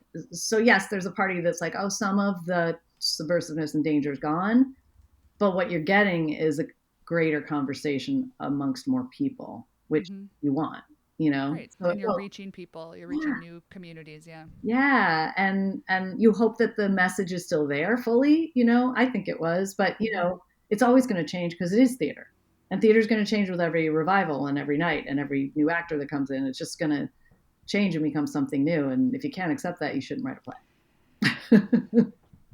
Speaking of, I mean, you worked with John Cameron Mitchell again on his 2006 film Shortbus, which made a lot of waves because of its like frank and explicit, exploration of sexuality. Yeah. But there were so many downtown legends in this film, like mixed Justin Vivian Bond, Murray Hill, J.D. Sampson, Bitch, Daniel C., as well as Suki and Lee, and your now husband, Justin Hagen. Yeah. Do you feel like you're part of John Cameron Mitchell's rep company? I mean, hope so. I do get emails from him still. I'm still on the list. I'm still in the mailing. Yeah. I mean, I think when you create something so indelible and precious, like I just called it precious, but it is. It is. Like Hedwig. I mean, I think everyone who was involved in that creation it becomes a forever person for you on some level, even if you don't talk to them every day, certainly he is for me, but I think I am for him too, and Stephen and just everyone who was involved in that. Even like I was talking about Jason Egan, who, was the artistic director for Ars Nova, who was one of our stage managers back in the day off Broadway. So, there's That's like cool. a crew of people that they're touchstones for you of this experience and this incredible thing you all created together. So, I don't know he did. Yeah, there were a couple other projects. I remember one he approached me on that I couldn't do because I was quite pregnant. And so it just wouldn't have worked for the character. But yeah, so it wasn't going to work because I was going to be giving birth in the middle of it. And that was a heartbreak because I think he's brilliant, and I think his point of view is a really unique one. So I would do anything that he asked me to. We do every now and then get together and sing these amazing songs, too, which, for different reasons, which is also so wonderful. Miriam, you grew up doing theater in New York, and you were part of the 1996 touring company production of Fiddler on the Roof with Theodore Bikel. You also starred. It was 1994. Oh, love it! I was love only 4 years old. It was weird. They hadn't I was in my 20s. I was the youngest person in the cast, but I was not 4. Oh, you're It's so cool that you did it with him. Yeah, it's so cool. Theodore Bikel, yeah, I didn't, I had a sense of who he was because of my parents, but he's a legend. But what was difficult? Was it difficult? Was he difficult? I don't know. I mean, it kind of depends on how you define difficult. I mean, his name was above the title. So talk about like when I spoke earlier about being the number one on a call sheet, like if it doesn't show up for the show, everyone gets their money back. You don't want to be that person. Yeah. And he was in his 70s. I remember one time he had to go to the hospital for something, right? Probably because he was just, in his 70s. Sometimes you just have to go to the hospital. And then he like pulled out the IV, did the show, went back to the hospital. And I was like, I don't think that's good necessarily, because you should stay in the hospital if you need to be in the hospital, and everyone can come back another time and see the show. But that was his level of commitment. It's that old school. Yeah, and there's a sense that he just sort of was Tevye in some ways, right? Right. You know, he's very paternalistic, and I understudied Huddle, so I did go on a few times, and so he was sort of Papa in some ways, you know. And he would perform for us sometimes, you know. And Edelweiss, this is an interesting thing. So Edelweiss is a song that was written for Theodore Bickel when he was in The Sound of Music on Broadway. And they knew he was, a folk singer. So they wrote a song for him to play on the guitar and sing. And that song was Edelweiss. And the last lyrics that lyricist ever wrote were the words forever, right? And he's told that story before. He would tell that story when he would sing that song. That song is something I used to sing, my family used to sing when I was a little girl. So it has a huge meaning for me. And so I have this like weird kind of connection to him because of that song that felt really important. And that was also I was in the chorus. Okay. I was villager number 3, third from the left. I was brilliant, according to my parents. We're a hit. My mother loved it. No, that was my first audition when I came. I moved to New York. My dad drove everything I owned in a little Subaru Justy. Rolled down, you know, didn't have automatic windows and had no air conditioning. We drove cross country, well, across from Detroit, not that far. And then that day we dropped all my crap off, and then we walked down to the Equity Building, and I signed up to audition for the chorus of Fiddler on the Roof. And then I auditioned the next week, and then, you know, that was my first job. So it was and then the first place we went on the tour was Detroit. Oh. So I went to the big place where I saw Annie, where I saw all the musicals when I was a little kid. It was pretty special. That's cool. Yeah, it felt good. And then I performed Fiddler on the Roof 500 times. Literally 500 times. I also performed Hedwig 500 times. So there's certain shows that live in me forever. So in addition to this touring production of Fiddler on the Roof, you also have played Mary in the 2002 Kennedy Center production of Merrily We Roll Along. I did. And you came back to the New York stage with Lynn Nottage's 2017 Pulitzer Prize-winning play Sweat at the Public. 2016, because we were performing it when Trump won his first term. Oh, Jesus. Oh, my God. Okay, thank you for correcting the record. No, it factors into what that experience was Of like. course, yeah, how could it not? Yes. What is a role that would get you back on the New York stage?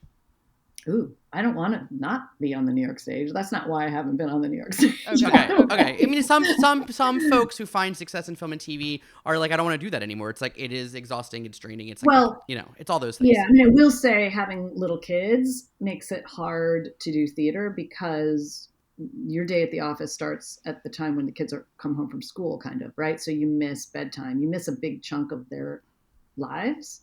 And it is a sacrifice that you have to make, you know, so I had to make that calculation whether or not I wanted to sacrifice that. And I didn't for the most part. I had some kids. I thought I'd hang out with them occasionally. I know I'm crazy. It's like sometimes they're like, okay, there's this job and it's 4,000 miles away and you'll have to be away from your family for 6 months. Why don't you want to do it? I'm like, because I like my family. That's a good thing. You know, yeah, it is. I mean, listen, when you need money, you need money. So I would never fault anyone for doing it. It's just it's one of the things you have to look at when you're a performer. You have to judge what sort of things you're willing to sacrifice. And so there was a period of time where I didn't do plays because I had little kids, but also, you know, I was doing other things. But Sweat was just, my friend Kate Worski was directing it. I think she's a brilliant director. It was at the Public Theater. I live on the Lower East Side, so I could walk to work. That's amazing. That's a high pro for me in the Yeah. pro category. It's also the Public, which is an amazing theater. And it's also Lynn Nottage and this play. So I was like so lucky that I got to do that play. And then, yes, it happened during Trump's first, when he was elected. So it was therapeutic to be doing that play at that time to try to figure out who we were as a country, what we were going through, because it took place in Reading, Pennsylvania, the play. Yeah. But anyway, what would bring me back to the theater? Just a great role. Like, that's all. Like, it doesn't need to be a specific great role. A lot of the roles I've played have been great and they were brand new, you know? I would like to do a play, Shakespeare in the Park. I would love to do that. You know, that would be, I think they're doing 12th Night this summer. That's my daughter Ruby's favorite Shakespeare play. She's smart. She has a favorite Shakespeare play. I know. Anyway. I was like, that's like impressive. I know. But also, by the way, Merrily is her favorite musical. Love this Great child. taste. Love Great this taste. child. Yeah, I know. I took her to see Daniel Radcliffe and all this production down when it was off Broadway. Yeah, at New York Theater Workshop. What a fantastic! There were all these cool, amazing people that I'd known for so long in the downtown theater scene. I think Tommy Kail was sitting behind me when I went to go see a play, and I was with pals who've been doing theater forever, and we all had this like incredible experience watching that show. And I had a double one because I already love that show. It is about nostalgia. It is about old friends. It is about pursuing your creative dreams. And then also, I was sitting with my daughter, and she was loving it. And I didn't have a daughter the first time I performed that show. So, I mean, it was very meta. It was very emotionally meta. Okay. Miriam Shor, we've reached the part of the show. We call it the rapid fire. It's rapid for us. You can take as much time as you need. We just got to get every last thing in. We got to get it all in. Okay, here we go. Miriam, what was more difficult, perfecting the waitress prop work in Todd Haynes' HBO miniseries Mildred Pierce, or being directed by Bradley Cooper in Lenny Bernstein Drag? Neither of those were difficult because I was a waitress. Hello. And it was a joy to watch Lenny drag. Who wouldn't want that? So neither of those were hard. Okay, great. Miriam, you played gay in the Encore's 2015 production of The Wild Party alongside your younger co-star Sutton Foster, where you sing the classic old-fashioned lesbian love story. Brilliant song. Brilliant song. You also play a sexy red suit-wearing lesbian audiobook reader, Amelia Darcy, on season 2 of And Just Like That, often spoken about here on this podcast. And of course, you originated the genderqueer Yitzhak in Hedwig. Yeah. What is your relationship with the queer community, and why do you think people cast you as queer? I think maybe some people cast me as queer because of my having played Yitzhak, right? And so they sort of associate me with queer theater. But I think my connection to, playing these roles and being in these amazing shows, is, queer people are my family in every sense of the word, literally my family. And also the family I chose. So I'm going to cry. Yeah, I mean, the things that I love the most in the world often are identified as queer. I don't know why they need to necessarily be identified as queer when I think they just are universal. But the people and the things I value, the art, the way of living has been deemed queer. And if I have to put that on a t-shirt and march for it for the rest of my life, I will, but it's part of who I am. Oh, you made me cry. You made us cry. Thank you for that. Yeah. It comes through in everything you do, and it's like why queer people love you so much. No, thank you. And it's why your name is on the lips of young queer people talking about Swingtown in 2009 or whatever, in a gay bar somewhere in Hell's Kitchen. It was hard for me to say anything coherent because I got so emotional just then. But, it's when you have to defend something that is just basic human truth, like it forces you to it forces you to expend so much energy just defending something when really you should just be loving it and celebrating it. So I hate that anybody has to be put in that position, but I'm not going to back down from being in that position if I'm going to be confronted. Okay, go with us on this journey since we're taking a hard left. You appear, Miriam, in the Morgan Freeman, Diane Keaton movie 5 Flights Up, where they play a couple selling their Brooklyn apartment. Okay, Morgan's character is supposedly a painter. So my question for you is, did you happen to see the portrait in the character's studio that is presumably of a younger, nude Diane Keaton with what appears to be her bra on her head? I feel like if I saw that and clocked it, that I would remember, no matter how bad my memory was. I feel like anytime I was around Morgan Freeman, I was just sort of terrified and in awe. And anytime I was around Diane Keaton, a million times more so. And so like it was all I could do to just not pee in my pants.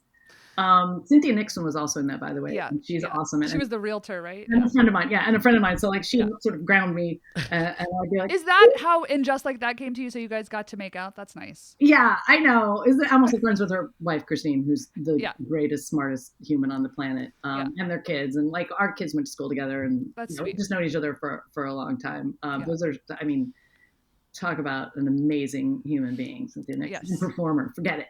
Yes, yeah. I should tell you that as we were prepping for this interview, Anne was like, this might not go over, and she was like, I'm just gonna see what the energy is, and because I gotta ask this question. So thank you for. Well, now I need to go back and look at it. Really, I screenshotted it because I was like, I saw this movie, and I was very into it because there's like a portrait of Diane Keaton that some prop artist clearly painted, and it's supposed to be Morgan Freeman's, and there's this whole shot of Diane Keaton like standing next to her own portrait, and it's so odd. Anyway, I never clocked the nude, and I was like, I'm pretty positive this is supposed to be naked Diane Keaton. Can we talk about art and artists as they're depicted in shows? Yes. Like, because I've played an artist. In The Americans, right? I played an artist, and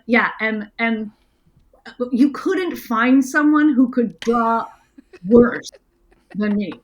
So, they were like, we're going to give you like basically art lessons with the actual painter who was a brilliant painter. And I was like, oh my God, this is incredible. And she did teach me a lot about what it feels like to be an artist. And that I can understand. Didn't make me good at it though. Did you have a technique? I think in an interview I heard Morgan Freeman say he was like, I just mixed the paint a lot because they said that's what would make me look like a painter. It was just mixing on my palette. Yeah, no, I was actually drawing. Thank God they never showed what I drew. But she was so amazing at sort of explaining what it felt like. She was like, I'm not putting a drawing onto the paper. I'm drawing out of the paper. And I was like, okay. Oh, that feels weird and magical, and even harder than the other thing. But, right. but she was like, it can appear to you, and you can just keep trying until it appears to you. You're not fucking up if you don't see it. Keep fucking up until you see it. Right? I love that. Right? And I was like, I can't draw to save my life, but now I want to try. Yeah. So I had this whole period of time where I was like drawing and really trying to get at that. And so that's what I was doing when they were filming and drawing. So I'm like, well, that's an activity. That's action. That's something I can actually do that feels in the vein of being an artist. But good God, don't actually look at it. So Miriam, you wear a bald cap and prosthetics as mentioned in Guardians of the Galaxy 3. No, just in life. Oh, yes, also in Guardians, yeah. You don great facial hair and a Croatian accent as Yitzhak in Hedwig.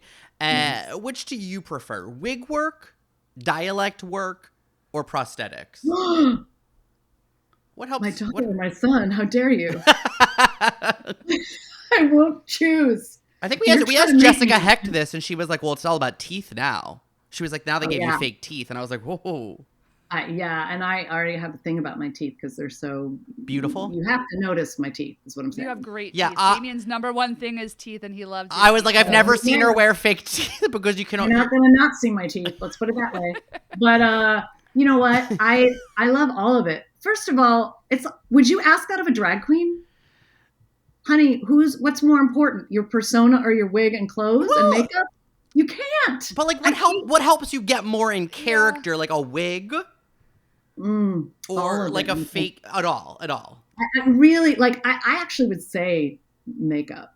I know that wasn't in the question, so I'm gonna answer a question you didn't ask. But no, I mean actually makeup. When I was 16, oh, you didn't know it was gonna go all the way back. When I was 16, in the 80s, oh my God, ancient history. Before there were cars. No, but I auditioned to play Dorothy in The Wizard of Oz, and you will never guess what. They cast me as the witch. Yes, and that's really the story of my life. And so I thought, oh God, why? That's not what I wanted. I wanted to be Dorothy. I am Dorothy. Yeah. And they were like, babe, you're the witch.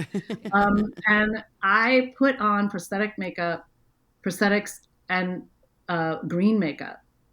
And I looked at myself in the mirror, and really, truly, anyone who's done drag knows that transformation of looking at yourself and the person looking back at you looks nothing like the person you normally have seen, opens up the world of who you are. It doesn't just like give you an opportunity to play a character. It actually says, wait a minute, you might get to, not just have to, but get to rethink who you are as a person walking in the world now. And I think that's why people do drag, right? They don't just do it because it's like pretty and fun. I mean, some people do, and that's fine. But like, I think putting on that makeup and so that the you see before you is completely transformed is transformational as a human being, not just as an artist. So I think I would have to say makeup. Okay. Yeah. I know bootlegs can be complicated, but I was so grateful to find footage of your Merrily at the Kennedy Center because it's one of my favorite Sondheim shows, top 3 for sure. Actors playing drunk is extremely hard, but you do it so well. I also saw you do it in Sweat and you were great. Is there a trick? Do you have a trick? Oh, thank you, first of all, for saying that. That is a really scary thing to do as an actor. When I see an actor who plays drunk well, I clock it and keep it forever with me. I'm like, just that person is a genius. Yeah, totally. It is really hard. Isn't it weird though? Why is it hard? Like people are like, I could cry. I'm acting when I don't cry. Like I need to cry. I could cry at the drop of a hat. I could cry anytime. But what is it about what happens to us when we're drunk that is so difficult? It's so it's hard to watch actors do it poorly because you're like, oh, this is so embarrassing. This is so obvious. Like, I'm trying to think of who I clocked it on you right away. I was like, this is so good. I've seen some Bad Marys, and you were so great, and that opening scene is so good. And they have you in that ridiculous fat suit. I know.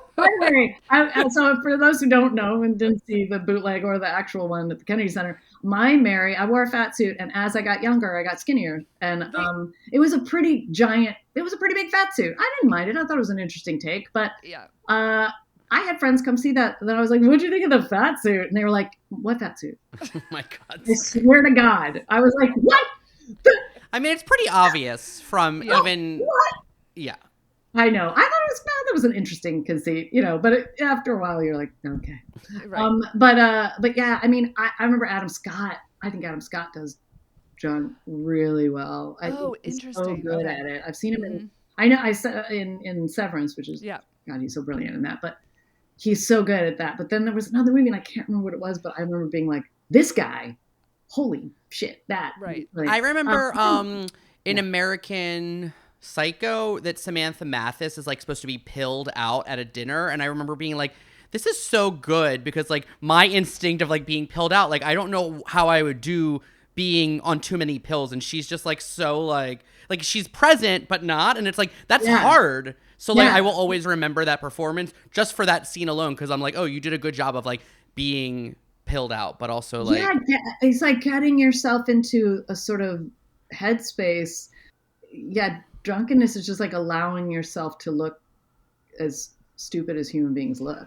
And that's scary. It's really vulnerable, right? And I think I'm going to venture, as a non-actor, I'm going to venture to say that I think comedically drunk is harder than like a mean drunk. Mm-hmm. And you do comedically drunk so well. And I feel like my gold standard was Carol Burnett as Miss Hannigan in the Annie film, which I think is criminally underrated. But I don't think anyone has done drunk as well as she has comedically. So I mean, I don't know that anyone's done comedically anything as well as she has. Yeah, correct. Like that, her abilities but she still finds like a humanity in there. Yes, right? Totally. Exactly. Like, no, that's still a person there. Yes. Really deeply so. Like a person I kind of really, really recognize too. Yeah. Oh, she's just so innately brilliant. Yeah, I know. It's there's certain things that I'm like are very specific about how I choose to do things that are craft, and there's certain things that I'm just like, oh, white knuckling it. Please have work. But I mean, it does have to do, with physicality, and you're trying, then I try to study people, and that's weird. Yeah, definitely, like for instance, for Yitzhak, the way he moved. Yeah. I would follow people down the street. First, I had a memory. Sometimes when I just remembered a guy in high school who almost looked exactly like Hedwig or like Yitzhak, and I still remember him. I can't remember his name, but I remember him walking down the hallway a certain way. And I was like, he was so somewhat threatening and clearly so vulnerable. Yeah. That I was like, oh, there's something going on with that guy. But yeah, I would follow people down the street and walk behind them and be like, I think this is how. It's your actor brain. It's Yeah, There's it's a great. crazy woman following me. Yeah, you see, you have to be a little bit insane to do what actors do, or a lot. Okay, Miriam Shor, last question, and it's a good one, and you set me up for it. Wow. Your incredible arc in The Americans comes to an end when Carrie Russell, you're an artist, when Carrie Russell kills you by shoving a paintbrush down your throat. So the important question is, was it difficult to hold your breath for the close-up while she is, she's like wiping green paint vomit over your face? Because you're like, Okay. Yeah, it was difficult. Sure. Is it the hardest thing? No. Well, it But just seems difficult because you're supposed to be dead, and I was like, but the camera's being right on dead. you, Being dead and like, I'm not good, right? As soon as you say don't laugh, like they'll do this thing, sound will be like, okay, room tone, which means like they're going to record the sound of the room with no speaking, right? Yeah. So that they can mix it into the sound later. So when they're changing and mixing and editing, that they have the tone of the room that they can lay under that, right? So whenever they say, all right, everyone hold, we're going to record room tone, and you have to hold for like a minute. Everyone just stops on set. It's a really interesting, fun, weird moment where everyone just sort of stops on set so sound can get, usually the boom operator, can get room tone. I almost 100% of the time have to hold parts of my face to stop myself from laughing out loud. Because as soon as you say, don't laugh, I start laughing. And as soon as you say, don't move, I start moving. And as soon as you say, don't breathe, I'm like, I start hyperventilating. So to be dead is like, you can't do any of those things. Yeah. And I need you to fact check me on this. But they call it corpsing when you laugh. When you laugh on stage when you're supposed to not laugh. It's called corpsing. And I was like, is that because when you're a corpse, you're not supposed to laugh? I don't know if that's true. That's what I've never heard this expression. I love this. Corpsing? Oh, yeah. My husband and I have done plays together, and I thought I was bad. He's worse. It's like when you break. He's worse because once he starts laughing, you can't get him to stop. Like, I break, but then I'll stop. Yeah. Which, by the way, Peter Herman in Younger is the worst. If he starts laughing, just take lunch because you're never. I love getting they go. Like we get them occasionally here tape like when we record, and it's like so fun. Yeah. Because what is laughing? I'm like, what is it? I'm like, what are we doing? How's it happening? I feel alive. I can't stop laughing at this joke. Where's it coming? Like, what is the evolutionary purpose of this thing that I'm doing right now that's using so much of my body? I love it. But no, okay. So the reason I bring that up is because Carrie Russell is so fucking funny. Carrie Russell is she is so funny. And I feel like I don't know that we've seen her be funny. Definitely right? not. We've seen her be brilliant.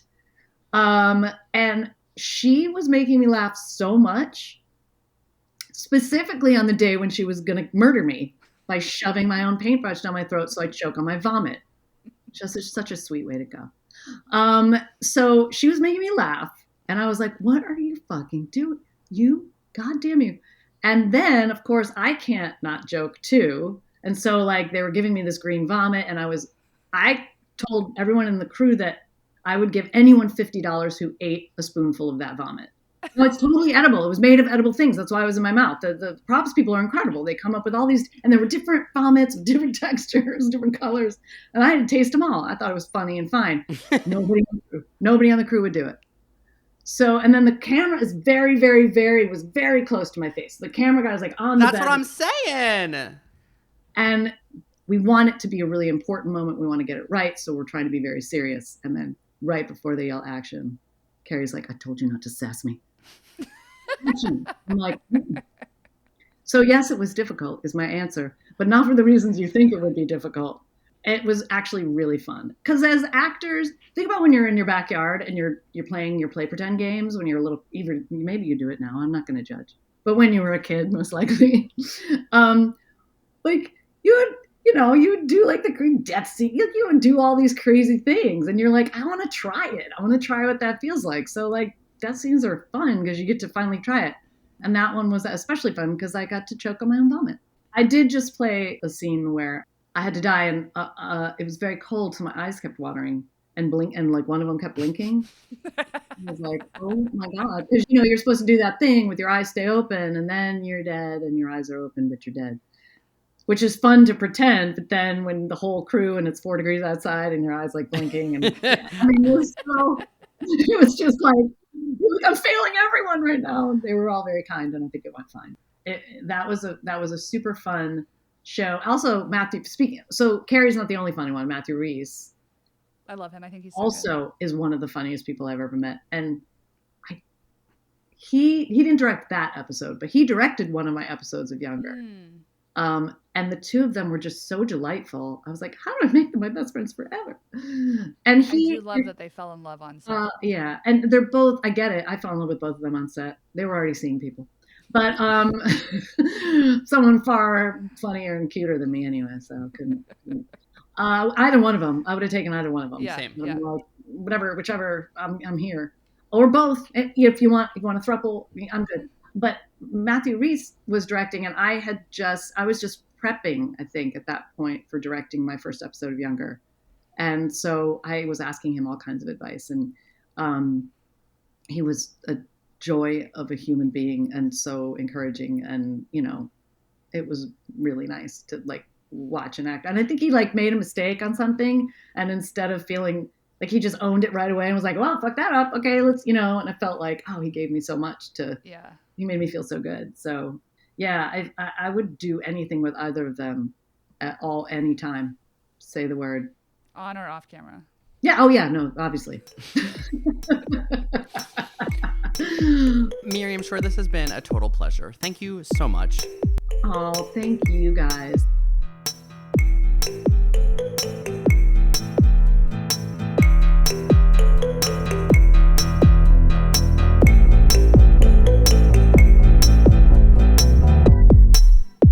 Miriam Shor really does feel primed for like a White Lotus situation. I feel like she is a person who could really master that tone, because I think like when Parker Posey was cast, everyone was like, but of course. It's like you need someone who is a comic actor, but like ultimately is just a good actor, but also someone who can like know how to find the comedy in like something really fucking weird. And I feel like Jennifer Coolidge and Parker Posey are like totally in that wheelhouse. And I believe that Miriam Shor is also in that wheelhouse. Me too. I'm so, I feel like she just was so generous and very much for us. And I know that like every actress is for us, but as you know, if you're a longtime listener, or maybe if you're new, you just know sometimes you jive with people. And I feel like Miriam Shor is one of those people. I just was like, she loves New York. She understands queer history, and she is musical, and she is broad, and she is wonderful. And she sang karaoke at Arlene's Grocery. I just feel like she was our kind of woman. And I'm really excited to see The Magic Hour, which hopefully should be finding distribution soon. Also, I wanted to mention that one of the things we didn't get to talk on the podcast about is the fact that Miriam has spent the last couple of years working on this documentary, directing it about NDAs in the business, right? Meaning it's mostly about NDAs in the entertainment industry. And yeah, I think she just started maybe in the edit with it, but it was very interesting. And I think we were like wrapping up the call, and she was like, I didn't even mention this. And I was like, oh my God, like the Diddy stuff is so like dark. And she was like, yeah, because people think that NDAs somehow like make it like you can't commit illegal activity and then be like, well, I signed an NDA, so like I can't speak on it. Because like if something illegal happened, then it's still like the NDA does not negate the ability to then come forward with information about a crime. In a fantasy world, like Angelina Jolie, if she saw you and she was like, hey, let's do this thing, but you need to sign an NDA, would you sign an NDA to sleep with Angelina Jolie for the story? Yes. Like yes. I would too, probably for Angelina Jolie, but I just think like... Yeah, I do it in a heartbeat. Because, I just love having those stories close to my chest. And, once that person dies, the cat's out of the bag. You know what I'm saying? I'm coming out. Somebody Quincy Jones was like, Richard Pryor had sex with Marlon Brando and somebody else. And then someone denied it. Vincent Price. Yeah, and then his daughter was like, no, he did. And it's like, I love people were saying how it wasn't Quincy Jones's place, and that Richard Pryor was an addict and it was unfair. And then was it Rain Pryor? Was like, no, So. it happened. It He happened. was a sexual person. He loved sex. He had sex with a lot of people. I was like, I love this. This is old Hollywood. We need more of this. Completely. I love old Hollywood. Me too. And I just want to give one last shout out to Miriam Shor for not only absorbing, but acknowledging and being at least cursorily interested in the Diane Keaton portrait that I brought up from 5 Flights Up. It's a good reminder that I need to send her that screenshot.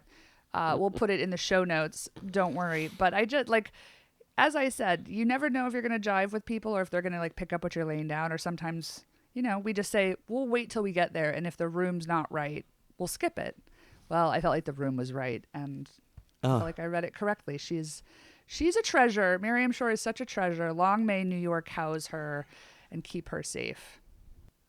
Folks, thank you for being with us, and if you like what we're doing and you want to continue to support us, the best way to do so is to subscribe to our Patreon.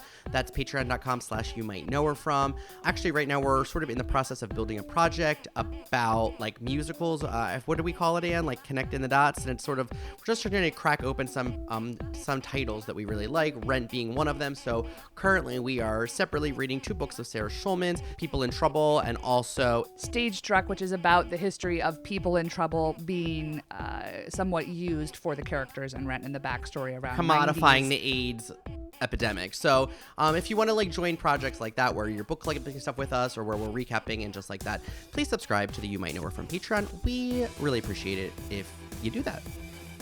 And you can find us on social media at Damian Bellino and at Rhodaman on all platforms. And if you want to follow the show, find us on TikTok and Instagram at You Might Know Her From.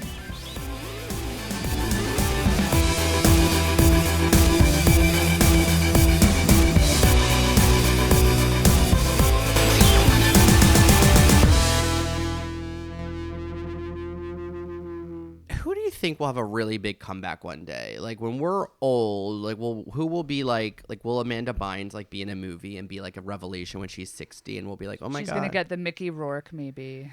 Who will that be? I always think about that because I hope that for her. I hope that for any child star, honestly, that is deserving of a comeback. Amanda Bynes would be great, honestly. Yeah, is Faye Dunaway ever going to have a comeback? She should. It's rude that she hasn't, honestly. It's rude that no one has written her apart yet. And maybe that's our job, Maybe it's our job to write Faye Dunaway something. I don't think she'd read what we would write her. I think she would read it. I think she would read it, Damian. That documentary was so fascinating because there was so much left on the table. And I just feel like somebody that's working for her wants to get her that last great piece. Maybe it's us. I'm going to tell you who I don't want it to be in 40 years. Millie Bobby Brown. I don't really know her. I don't know much about her work. I don't have anything against her personally that I know of, but I don't need her to forge some big comeback. Who are you rooting for? Tatiana Ali. I love that. She deserves. I saw her. She showed up on an episode of Abbott last season, I think, and I was like, ugh. Yeah, I think she's still working, but it's Yeah. one thing, one TV role where you're the lead, and people are like, oh, she's so good, and it's people don't get to show the depth of their talent. Obviously, some people don't have it, but some people just don't get to show the depth of their talent ever in a career because that's just the way the cookie crumbles. So it's really so fun and exciting when people do get to have that moment. Right. It's like Sheryl Lee Ralph is on the tip of everyone's tongues right now because of Abbott Elementary. And who could have anticipated that would be true for her at this point in her career? It's incredible. I feel like I have somebody that I'm still brewing on and I can't get there. Is it Leanna Creel, who played Tori on Saved by the Bell? Oh my God. I thought I saw her at this lesbian event that we were at together. And I was like, Damien! Oh, I was there with Leanna you? Creel. Where were we? Can you say it? It was Betty at Green Room 42, and I was like, oh my God, that's their lawyer. They keep mentioning their lawyer in the audience, and I was like, that is Leanna Creel, Damian, or one of her triplets. It was not, but it did look pretty similar in 3/4 profile to Leanna Creel. And yes, I know who my comeback is for, Damian, no question. Kelly McGillis. Oh, yeah. I want Kelly McGillis to get a big role, playing, hopefully gay if she wants to. You know who else I want? Monique. I want Monique back. I want Jennifer Beals to have a role that's better than the L Word, you know? Oh my God. I'm hopeful for her. But it's so hard because, yeah, once you're over the age of 40, then it's like you're no longer an ingenue. And then it's like it feels like even though there's more roles, they're not necessarily lead roles. And then it's also a smaller pool. It's like, well, it's either going to up be against like Jane Fonda. Yeah, or it's like Meryl Streep 70. and Margot Martindale like get all of the roles of women of a certain age. Like they're just in everything. And I don't begrudge it to them, but also sometimes I'm like, come on. Yeah. That one's not for you. I'm glad Kathy Bates is back doing Matlock. I started it. I need to keep going. I think it's going to be my comfort show. I'm worried about how she looks, but I'm just glad she's back on Did TV. you watch the video? It's like, you know, Jennifer Hudson does those tunnel walks where like people walk down and the audience, like the crew is like, do walking down the, you know what I'm talking about? Yes, the Jennifer Hudson walkway, yes. And there was a Matlock one where the cast walked down and they were all dancing, and you know who was not and who was pulling up the rear? Old Kathy Bates. She was like, just like really like, oh wow, this is happening. And like the rest of the cast was like dancing and really feeling it, and Kathy was just kind of like, sure. That's my girl. She's like, whatever it takes. I'm back on top, baby. Where is Kathy Baker? Okay, great question. Have we been trying Kathy Baker since day one? Of course. Yes. Oh my God. Kathy Baker needs a comeback. Kathy Baker, do you hear us? We've gone on an extra 15 minutes just to talk about you, Kathy Baker. I started watching Picket Fences when I thought we were going to interview you, Kathy Baker. Kathy Baker, return our calls. We love you, Kathy Baker.